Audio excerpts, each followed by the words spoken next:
किसान, बदलते भारत की शान।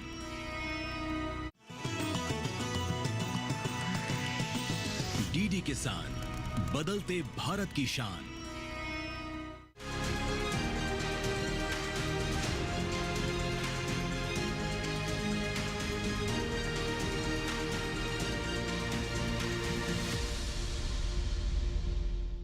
नमस्कार, दूरदर्शन किसान पर कार्यक्रम कृषि दर्शन देखना शुरू कर चुके हैं आप, और मैं हूं आपके साथ पुलकित शुक्ला। दोस्तों, कृषि दर्शन एक ऐसा कार्यक्रम है जिसमें हम आपको खेती किसानी से जुड़ी हुई ऐसी तमाम जानकारियां उपलब्ध कराते हैं ताकि हमारे किसान भाई उन जानकारियों का सही तरीके से इस्तेमाल कर अपनी खेती किसानी में परिवर्तन ला सकें, आगे बढ़ सकें, और किसान प्रगतिशील होंगे तभी हमारा देश भी आगे बढ़ सकेगा। जैसे कि आप सभी जानते हैं, कृषि दर्शन कार्यक्रम में हम अलग अलग सेगमेंट्स में बात करते हैं, जिसमें हम सबसे पहले बात करते हैं कि हमें क्या जानकारी मिलेगी मंत्रालय से। उसके बाद हम बात करेंगे विज्ञान और किसान की। उसके बाद हम बात करते हैं कृषि स्टार्टअप की, और अंत में बात होती है फार्मिंग इंडिया की। तो आज के अपने कार्यक्रम, जिसका नाम है कृषि दर्शन, इसकी शुरुआत करते हैं और जानते हैं कि आज कृषि दर्शन में क्या कुछ खास है। तो चलिए शुरुआत करते हैं कार्यक्रम कृषि दर्शन की, और सबसे पहले जानते हैं कि क्या जानकारी मिलेगी मंत्रालय से। दोस्तों, कार्बन क्रेडिट क्या होता है, इसके बारे में ज़्यादा जानकारी आपको देंगे कृषि भवन से डीडी किसान स्टूडियो से कृषि एवं किसान कल्याण मंत्रालय के फसल विभाग के उपायुक्त डॉक्टर सुधीर सिंह भदौरिया। आइए जानते हैं क्या जानकारी मिल रही है। कार्बन क्रेडिट का क्या होता है किसान भाइयों, जैसा कि हमने अपने आधुनिक जीवन शैली अपना लिया है और जो खनिज हैं, जो कोयला है या पेट्रोलियम पदार्थों का इस्तेमाल इंडस्ट्रियलाइजेशन में हो रहा है, तो वह भी ज़रूरी है। हम ऐसा नहीं कह सकते कि हम विकास ना रोकें, लेकिन उससे कार्बन का जो कार्बन डाइऑक्साइड और जहरीली गैसों का जो उत्सर्जन हो रहा है वह हमारे लिए बहुत ही नुकसानदायक है। प्रदूषण भी काफ़ी हो रहा है, वातावरण भी प्रभावित हो रहा है। इसको रोकने के लिए कार्बन में है और जो कम करते हैं उनको बेनिफिट मिलता है, उसके बनिस्बत या बैलेंस बना रहता है एमिशन लेवल में। और दो तरह के कार्बन क्रेडिट होते हैं, एक वॉलंटरी कार्बन क्रेडिट और दूसरा compliance carbon credit. Voluntary carbon credit जो कि हम स्वेच्छा से कार्बन मतलब उसका उत्सर्जन रोकते हैं, जैसे कि इन्फोसिस जैसी कंपनी ने काफ़ी पहले ही यह डिक्लेयर कर दिया था कि हम फ्री कार्बन मतलब कार्बन एमिशन हमारे यहाँ कुछ नहीं है। उन्होंने अपनी बिल्डिंग्स वगैरह में उसका सुधार किया, साथ ही कुछ वेजिटेशन वगैरह CSR एक्टिविटीज़ में लगाया, तो वो पहले से ही कार्बन न्यूट्रल हैं। और दूसरी कंपनियाँ भी दूसरी जगह भी ऐसा किया जा रहा है। और कंप्लाइंस कार्बन क्रेडिट में क्या होता है कि एक लिमिट फिक्स कर दी जाती है। सपोज़ मान लीजिए कोई इंडस्ट्री है, उसका एक लिमिट फिक्स कर दिया कि आपको इससे ज़्यादा कार्बन आप एमिट नहीं कर सकते हैं। अगर उसके ऊपर वो करते हैं तो उन पे वो टैक्स लगता है, और जो बचाते हैं उनको उसमें बेनिफिट मिल जाता है। इस तरह से तो इसी तरह से कार्बन का ट्रेड हो जाता है और कार्बन क्रेडिट भी यही व्यवस्था है। यहाँ चिंता की बात यह आती है किसान भाइयों की, जो फूड एंड एग्रीकल्चर ऑर्गेनाइजेशन है, इन्होंने यह एक अनुमान लगाया था कि 30% के करीब विश्व का जो कार्बन का उत्सर्जन हो रहा है, कार्बन डाइऑक्साइड का उत्सर्जन हो रहा है, वह कृषि के क्षेत्र से हो रहा है। तो इसको हमें ज़रूर कृषि में ध्यान देना पड़ेगा। उसमें क्या होता है किसान भाइयों की, जैसे मैं उदाहरण के तौर पर बताऊं कि जैसे सीधी बुवाई अगर धान की अपन करते हैं या SRI मेथड से करते हैं तो उसमें उत्सर्जन कम होता है, या ऑर्गेनिक या अपन जीवाश्म पदार्थ का ज़्यादा इस्तेमाल करके खेती करते हैं तो उसमें भी जहरीली रसायनों का उसका कम वो होता है उत्सर्जन। तो उसमें कितना हमें कार्बन हमने बचाया एमिशन से, वही हमारा क्रेडिट होता है, वही हमारे उसमें जोड़ा जाता है। इसमें मैं युवाओं से यह आह्वान जरूर करना चाहूँगा कि जैसे कि यह एक जने के बस की बात नहीं है, यह संगठनात्मक रूप से करना पड़ेगा कार्बन क्रेडिट हमें। और इसमें कुछ FPOs भी सामने आ सकते हैं। FPOs इस क्षेत्र होती है। समुद्र तल से लेकर 1500 मीटर की ऊंचाई तक इसे आराम से बोया जा सकता है। ऐसे उपोष्ण इलाके जहां 500 से 800 मिलीमीटर बारिश होती हो, इसकी खेती के लिए सबसे उपयुक्त हैं। जहां तक मिट्टी का सवाल है तो अश्वगंधा 7.5 से 8 pH मान वाली बलुई दोमट मिट्टी या हल्की लाल मिट्टी को पसंद करता है। हालांकि इसकी सीधी बिजाई भी की जा सकती है, लेकिन अच्छी गुणवत्ता रोपाई से ही आएगी। रोपाई के लिए रोग मुक्त और उन्नत किस्म के बीज उठी हुई नर्सरी बेड में लगाएं। बेड को गार्डन कंपोस्ट और बालू मिलाकर तैयार किया जाता है। 1 हेक्टेयर के लिए 5 किलो बीज की जरूरत होगी। अगर आप सीधी बिजाई कर रहे हैं तो इतनी ही जमीन के लिए 12 किलो बीज की जरूरत होगी। नर्सरी की स्थापना जून जुलाई में होती है। और बीज बोने का काम मॉनसून शुरू होने से पहले ही कर लिया जाता है। बिजाई के बाद थोड़े से बालू से उन्हें ढक दे। 35 से 40 दिन में पौध तैयार हो जाएगी और इसे मुख्य खेत में रोप लिया जाएगा। फार्म यार्ड और हरी खाद इसकी उन्नत खेती में महत्वपूर्ण है। 1 हेक्टेयर के खेत में 10 से 12 टन फार्म यार्ड कंपोस्ट या 1 से 1.5 टन वर्मी कंपोस्ट की जरूरत होगी। रोपाई के दौरान कतार से कतार के बीच की दूरी 60 सेंटीमीटर, पौधे से पौधे की 30 सेंटीमीटर और गहराई 8 से 10 सेंटीमीटर रहेगी। मिट्टी की उर्वरता सामान्य है तो 15 किलो नाइट्रोजन, 15 किलो पोटेशियम प्रति हेक्टेयर डालेंगे। अश्वगंधा की फसल बारिश के ज्यादा पानी को बर्दाश्त नहीं कर पाती। जड़ की अच्छी बढ़त के लिए 8 से 10 दिन के अंतराल पर सिंचाई करते रहना चाहिए। अश्वगंधा पर कोई हानिकारक कीट नहीं लगता, फिर भी एफिड्स और घुन जैसे कीड़ों का हमला हो सकता है। इसके अलावा पौधे में सड़न और पाला लगने का भी खतरा रहता है। इनसे बचने के लिए बीजोपचार कर लेना चाहिए। फिर भी अगर बीमारी लग जाए तो नीम, चित्रकमूल, धतूरा और गौमूत्र मिलाकर बायोपेस्टिसाइड तैयार कर सकते हैं। रोपाई के 160 से 180 दिनों के बाद फसल तैयार हो जाएगी। तैयार होने के बाद पूरे पौधे को जड़ सहित निकालना होता है। उसके बाद ऊपरी हिस्से को तने से काटकर अलग कर लेते हैं। 1 एकड़ जमीन पर 450 किलो जड़ और 50 किलो बीज हासिल होता है।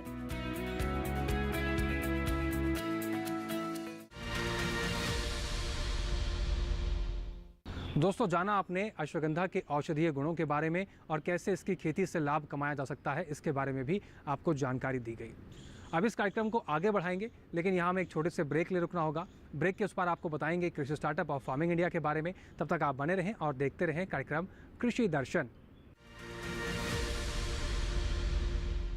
डीडी किसान ने कर ली है तैयारी। यहाँ मिलेगी पशुपालन की हर एक जानकारी। घर आंगन से लेकर व्यावसायिक फार्म तक, मुर्गी पालन से लेकर रेगिस्तान के जहाज तक, बीमारियों से पशुपालक बिल्कुल ना हो परेशान। विशेषज्ञ करेंगे आपकी समस्या का समाधान। देखिए अपना पशु चिकित्सक हर रविवार शाम 6:30 बजे दूरदर्शन किसान पर।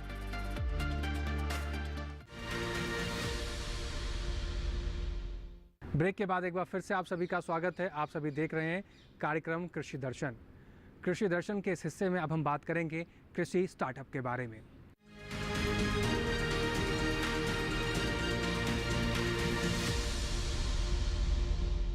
तो दोस्तों, कृषि स्टार्टअप से हम जानते हैं कि आजकल देश के अंदर अलग अलग तरीके से युवा भी खेती किसानी से जुड़ रहे हैं और कृषि स्टार्टअप कर अपने आप को एक सफल किसान के रूप में स्थापित कर रहे हैं।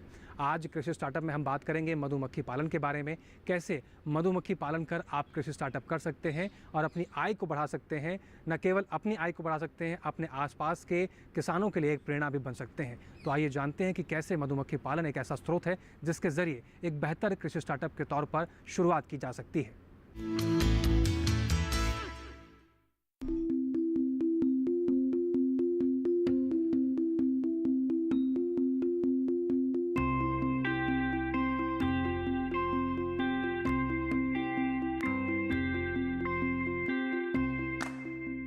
मधुमक्खी पालन करने से किसानों के लाभ का दायरा बढ़ रहा है।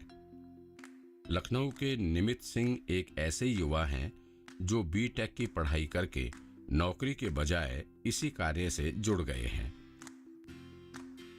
और एक सफल मधुमक्खी पालक हैं जो इस व्यवसाय को परंपरागत से आधुनिकता में ढालकर सामान्य मधुमक्खी पालन की तुलना में कई गुना आमदनी ले रहे हैं। जिनके पास आज के समय में 1200 मधु बक्से तो हैं ही, साथ ही वो मधुमक्खी पालन से जुड़े आधुनिक उपकरणों से सुसज्जित लैब भी चलाते हैं। इन बक्सों को लेकर ऐसे इलाके में स्थानांतरण करना पड़ता है जहां मधुमक्खियों को परागकण मिल सके, यानी उन्हें फूल मुहैया हो सके, जिस पर उनका जीवन चक्र चलता है। साथ ही कम मात्रा में सही शहद भी प्राप्त होता रहता है। खुद से जुड़े मधुमक्खी पालकों के लिए और खुद अपने शहद की अच्छी रिटेल मार्केटिंग के लिए निमित ने खुद शहद पैकिंग की आधुनिक यूनिट लगा रखी है।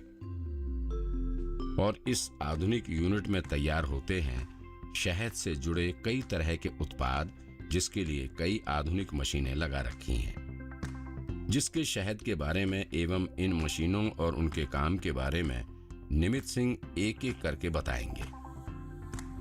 दरअसल बड़े पैमाने पर शहद निकालने के बाद निमित को थोक में उतनी अच्छी प्राइस नहीं मिल पाती, इसलिए वो खुद के लैब में शहद की गुणवत्ता और इसमें मौजूद तत्वों की मात्रा वगैरह की जांच करते हैं। इसमें वैल्यू एडिशन कर 16 तरह के उत्पाद बनाते हैं और इसकी पैकिंग कर खुदरा बाजार में बेचते हैं। वो बताते हैं कि एक मधु बक्से से उन्हें लगभग 10,000 की कमाई हो जाती है। मैं जो मोम निकलता है उसका उत्पाद बनाता हूँ, जो पराग निकलता है उसको बेचता हूँ, परपुलिस निकलता है उसको बेचता हूँ, शहद को खुद में बाजार में बेचता हूँ। तो जो मेरी मार्जिन है, प्रॉफिट मार्जिन एक तरह से कह लीजिए 4 टाइम बढ़ जाती है। निमित अपने 1200 बक्सों से साल भर में लगभग 12 लाख की कमाई करते हैं। इसमें शहद के अलावा मोम और रॉयल जेली जैसे बाय प्रोडक्ट भी शामिल हैं। मोम जो हमारा निकलता है उससे बनाते हैं हम मोमबत्ती। मोमबत्ती से हम के बाद जो मोम बचता है उससे हम साबुन बना लेते हैं। फिर मोम से हम क्रीम बनाते हैं। तो ये 3 उत्पाद हमारे केवल मोम के हो गए। उसके बाद हमारा दूसरा बाय प्रोडक्ट निकलता है पोलन। पोलन को हमारे पास ड्रायर है हमारे लेबोरेटरी में, तो ड्रायर में हम पोलन को सुखा के उसका मॉइस्चर कंटेंट कम करके उसको बाजार में हाईली रिच प्रोटीन डाइट की तरह हम उसको बेच सकते हैं। इस आधुनिक लैब में पहले ड्रम में शहद को स्टोर किया जाता है, फिर सीमित मात्रा की पैकिंग के लिए मशीन है। वैसे ड्रम से सीधे भी बोतल भरी जा सकती है। फिर डब्बों की कैंपिंग के लिए स्क्रू पंच मशीन की मदद लेते हैं। इससे पहले फील्ड से आए शहद में मौजूद तत्वों की मात्रा स्पेक्ट्रोफोटोमीटर से पता कर सैंपलिंग करते हैं। साथ ही पीएच मीटर से ये भी तय किया जाता है कि शहद किस फसल या फूल का है। छोटी छोटी मशीनें लाइक स्पेक्ट्रोफोटोमीटर, रेफ्रेक्टोमीटर मैं खुद अपने रख लिया और मैं उस पर खुद ही टेस्टिंग करने लगा। निमित सिंह मधुमक्खी पालन से कैसे अधिक से अधिक आमदनी ली जाए, इसके लिए वो इसके नए नए उत्पाद बनाने पर जोर देते हैं। आजकल बड़े बड़े होटलों में कॉम्ब हनी का प्रचलन बढ़ा है। कॉम्ब हनी को खाते समय ऐसा फील होता है जैसे च्युइंगम खा रहे हैं, जो हमारे दांतों का भी ख्याल रखता है। कॉम्ब हनी एक तरह से देखा जाए तो जो हमारा छत्ता होता है मधुमक्खी द्वारा बनाया हुआ, उसमें पूर्णतः मधुमक्खी पूरा शहद भरती है और भरने के बाद जब उस पर पूर्णतः एक मोम की परत जम जाती है तो उससे हम कॉम्ब हनी बोलते हैं। अब उसको हमें एक शेप देना होता है, या तो पूरा फ्रेम दें, फुल फ्रेम बोलें या हाफ फ्रेम बोलें, या तो हम एक छोटा सा बॉक्स आता है उसको भी लगा सकते हैं। ये निकलने के बाद जब हम बक्से में शहद तैयार हो जाता है, उसको हम मशीन द्वारा शहद निकालते नहीं हैं। हम क्या करते हैं, इसको एज इट इज़ बाहर निकाल लेते हैं और इसको फ्रिज में लगा देते हैं। फ्रिज में लगाने के बाद इसका डिमांड ज़्यादातर होटल से होते हैं, होटल्स में डिमांड होते हैं, ज़्यादातर इसके पार्टीज में डिमांड होती है इसकी। इसे लाइक च्युइंगम हम खा सकते हैं इसमें, क्योंकि पूरा शहद जमा होता है और हमें इसे कट करना है और सीधे हमें इसे च्युइंग करके, दांतों से च्युइंग करके हमें इसे खाना है। निमित सिंह जैसे प्रगतिशील मधुमक्खी पालक जो वक्त के साथ अपने व्यवसाय को ढालने में माहिर हैं, जो जानते हैं कि व्यवसाय में मुनाफा बढ़ाने के लिए कैसे आधुनिक तकनीक का इस्तेमाल करना चाहिए, वो एक मिसाल हैं वैसे युवाओं के लिए जो किसी व्यवसाय में हाथ लगाने से पहले उसके लाभ के दायरे को सीमित समझने लगते हैं।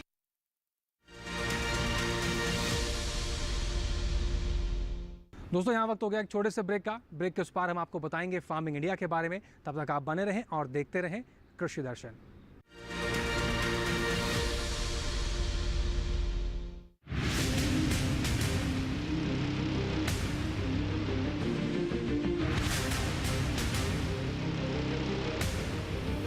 जब तपती है धरती, सूरज उगलता है आग, ठंड में जब सर्दी जमा देती सबके हाल, सब छुप जाते अपने अपने घरों में, तब बाहर निकलता सिर्फ एक इंसान, भरने के लिए हम सबका पेट, खून को पसीने की तरह देता बहा, थक जाता, झुलस जाता, हो जाता बीमार, तब उसकी सेहत का ध्यान रखता सिर्फ डीडी किसान।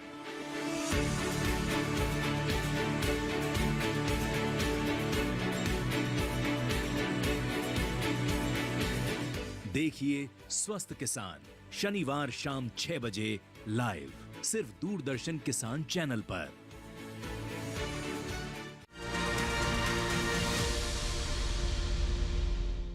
ब्रेक के बाद एक बार फिर से आप सभी का स्वागत है। आप सभी देख रहे हैं कार्यक्रम कृषि दर्शन। दोस्तों, अब हम बात करेंगे अपने अगले सेगमेंट की, जिसका नाम है फार्मिंग इंडिया।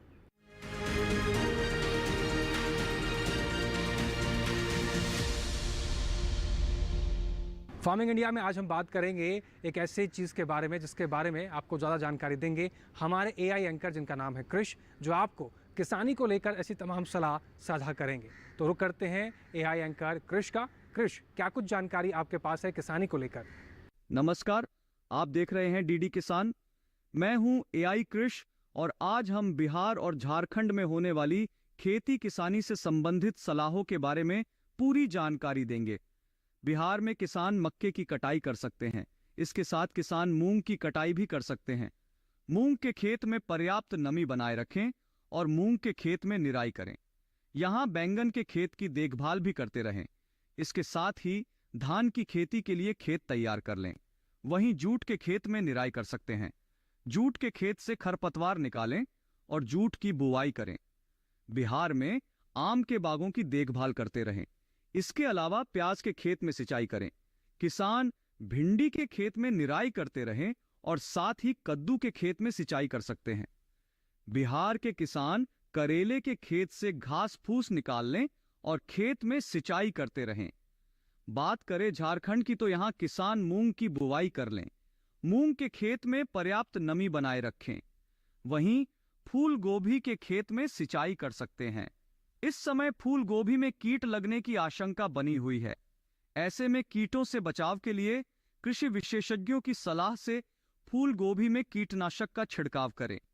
किसान पत्ता गोभी के खेत में भी सिंचाई कर लें। पत्ता गोभी में कीट लगने की संभावना है। ऐसे में कीटों से बचाव के लिए कृषि विशेषज्ञों की सलाह से पत्ता गोभी में कीटनाशक छिड़के। इसके अलावा अभी हल्दी की बुवाई का समय उपयुक्त है। झारखंड में धान की रोपाई कर सकते हैं। धान में कीटों से बचाव के लिए कृषि विशेषज्ञों की सलाह से कीटनाशक छिड़काव करें। इसी तरह कृषि और किसानों से जुड़ी हर महत्वपूर्ण जानकारी के लिए हमारे साथ जुड़े रहिए और देखते रहिए डीडी किसान। धन्यवाद। फार्मिंग इंडिया में आज हम बात करेंगे ऐसे स्कूली बच्चों के बारे में जिनको सॉइल हेल्थ कार्ड प्रोग्राम के जरिए मिट्टी के बारे में प्रशिक्षण दिया जा रहा है। हमारे देश के किसान तो मिट्टी के बारे में जागरूक हैं ही, लेकिन हमारे देश के जो स्कूली बच्चे हैं उनको भी अपनी मिट्टी से जुड़ाव होना चाहिए, अपनी मिट्टी के बारे में जानकारी होनी चाहिए। इसके लिए इस प्रोग्राम की शुरुआत की गई है और कैसे स्कूलों के अंदर भी बच्चे इसमें रुचि ले रहे हैं, आइए जानते हैं इसके बारे में। सभी बच्चों को सुप्रभात। सुप्रभात मैम। आज हम बात करेंगे मिट्टी के स्वास्थ्य की। मैम, मिट्टी का स्वास्थ्य, क्या मिट्टी का भी स्वास्थ्य होता है? हमने तो मिट्टी को नॉन लिविंग समझा था। बच्चों, मिट्टी हमारे लिए बहुत ही महत्वपूर्ण होती है। यह हमारे दैनिक जीवन में एक महत्वपूर्ण भूमिका निभाती है। लाखों सूक्ष्म जीव भी मिट्टी में निवास करते हैं और हम जो भी खाते हैं वो मिट्टी से ही तो आता है, जैसे फल, सब्जियां, फसलें इत्यादि। ओ मैम, ये तो बहुत इंटरेस्टिंग लग रहा है। स्वस्थ मिट्टी से जहाँ पौधों, वृक्षों और फसलों को पोषण मिलता है, वहीं अच्छे पोषण से हम भी स्वस्थ रहते हैं। वहीं खराब मिट्टी के स्वाद से हमारी जैव विविधता और कृषि जलवायु भी सीधे प्रभावित होती हैं। मैम, तो कैसे पता चलेगा कि मिट्टी स्वस्थ है कि नहीं? ठीक वैसे ही जैसे हम अपने शरीर के स्वास्थ्य की जांच ब्लड टेस्ट और एक्सरे इत्यादि से करते हैं, उसी प्रकार मिट्टी स्वस्थ है या नहीं, उसके लिए हम मिट्टी के विभिन्न पैरामीटर्स की जांच करते हैं। समझ आ गया मैम। मिट्टी के जांच के माध्यम से हमें ये पता चलता है कि हमारी मिट्टी क्यों बीमार है। सही समझे बच्चे। इसीलिए भारत सरकार ने बच्चों को मिट्टी के स्वास्थ्य का महत्व समझाने के लिए स्कूल सॉइल हेल्थ कार्यक्रम शुरू किया है। Ma'am, school soil health program में हम क्या सीखेंगे? इस प्रोग्राम के द्वारा केवीके वैज्ञानिक आपको मिट्टी का महत्व, मिट्टी के स्वास्थ्य की जांच के लिए सैंपल कैसे लेने हैं और अन्य जरूरी जानकारियां देंगे। आप विद्यालय में लिए गए मिट्टी के सैंपल की 12 पैरामीटर्स पे जांच करेंगे। हेलो बच्चों। Hello sir. जैसे कि हम सब ये जानते हैं कि मिट्टी का खराब स्वास्थ्य हमारे जीवन को भी प्रभावित करता है, पर मिट्टी का स्वास्थ्य खराब कैसे होता है, पहले ये जानते हैं। अत्यधिक रासायनिक उपयोग के कारण जीवाणुओं और माइक्रो ऑर्गेनिज्म का संतुलन विघटित हो सकता है, जिससे मिट्टी की गुणवत्ता घट जाती है और फसलों की उपज में भी कमी आती है। मिट्टी की क्षति का यह एक मुख्य कारण है। जलवायु परिवर्तन के कारण मिट्टी परिवर्तित होती रहती है, जिससे किसानों को फसलों को उगाने में और मुश्किल होती है। इसके अलावा वायुमंडलीय बदलाव से मौसम की अनियमितता बढ़ती है, जो कि फसल के चक्र को प्रभावित करता है। मिट्टी का कटाव या खनन भी एक महत्वपूर्ण कारण है। इससे भूमि का स्तर कम हो जाता है और ये खेती के लिए कम उपयुक्त हो जाती है। इन सभी कारणों को ध्यान में रखकर हमें मिट्टी की सुरक्षा के लिए कार्रवाई करनी चाहिए। तो बच्चों, मिट्टी की जांच क्यों महत्वपूर्ण है, समझ आया?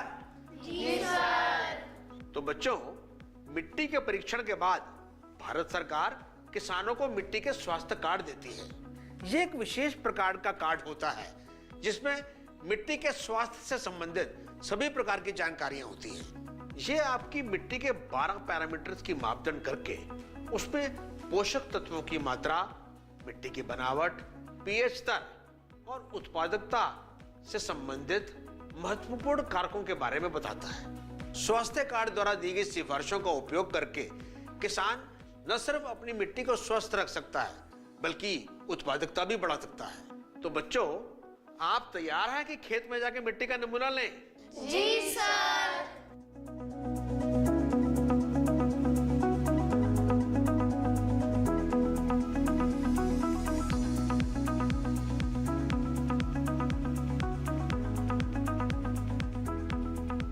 मिट्टी का नमूना लेकर लैब में जाकर समझेंगे कि मिट्टी की जांच कैसे करें।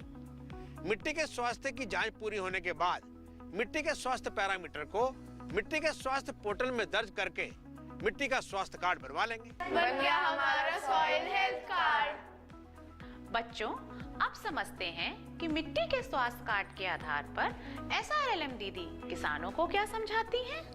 बच्चों, मिट्टी के स्वास्थ्य कार्ड के माध्यम से हम किसानों को एक सतत, समृद्ध और स्वस्थ खेती की जानकारी देते हैं।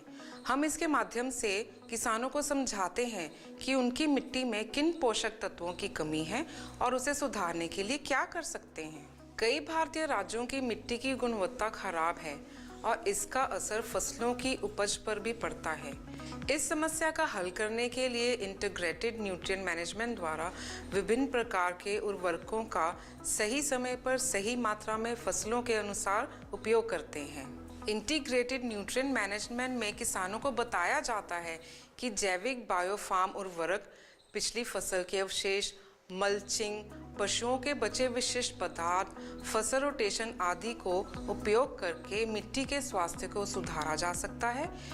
यह उपाय मिट्टी की गुणवत्ता को बेहतर बनाने में मदद करते हैं और फसलों की उपज में भी सुधार लाते हैं।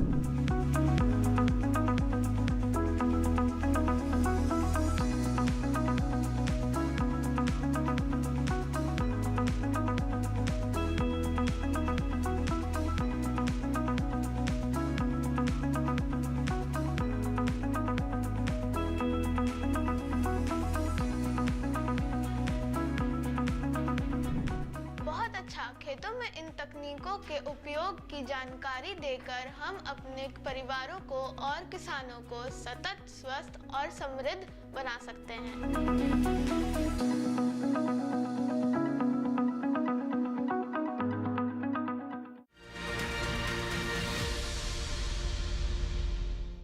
तो देखा दोस्तों, आज का ये कार्यक्रम कृषि दर्शन कितना महत्वपूर्ण रहा और इसमें उपलब्ध कराई गई जानकारियों से आपको उचित लाभ होगा, ऐसी हम आशा करते हैं। इस कार्यक्रम का उद्देश्य है कि इस कार्यक्रम में उपलब्ध कराई गई जानकारियों का हमारे किसान भाई बेहतर तरीके से इस्तेमाल करें और अपनी खेती किसानी में परिवर्तन ला सकें। आज के कृषि दर्शन कार्यक्रम में बस इतना ही, लेकिन इस कार्यक्रम से जुड़ी हुई आपको कोई भी जानकारी या कोई भी सुझाव आप हम तक पहुंचाना चाहते हैं तो आप हमें पत्र लिख सकते हैं।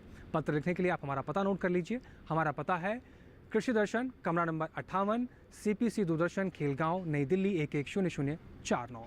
इसके अलावा दोस्तों आप हमें ईमेल के ज़रिए भी अपने सुझाव, अपनी सलाह हम तक पहुंचा सकते हैं। आप हमारी ईमेल आईडी भी नोट कर सकते हैं। हमारी ईमेल आईडी है krishidarshan.ddk@gmail.com।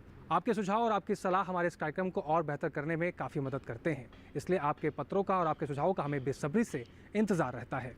इसके साथ ही आप कृषि दर्शन के इस कार्यक्रम को डीडी किसान के यूट्यूब चैनल पर भी देख सकते हैं। आपको करना बस इतना है कि टेलीविज़न स्क्रीन पर दिखाए जा रहे QR कोड को स्कैन करना है और सीधा आप डीडी किसान के यूट्यूब चैनल पर पहुंच जाएंगे और कृषि दर्शन के इस कार्यक्रम को कहीं भी किसी भी वक्त बैठकर आप अपने मोबाइल फ़ोन पर भी देख सकते हैं।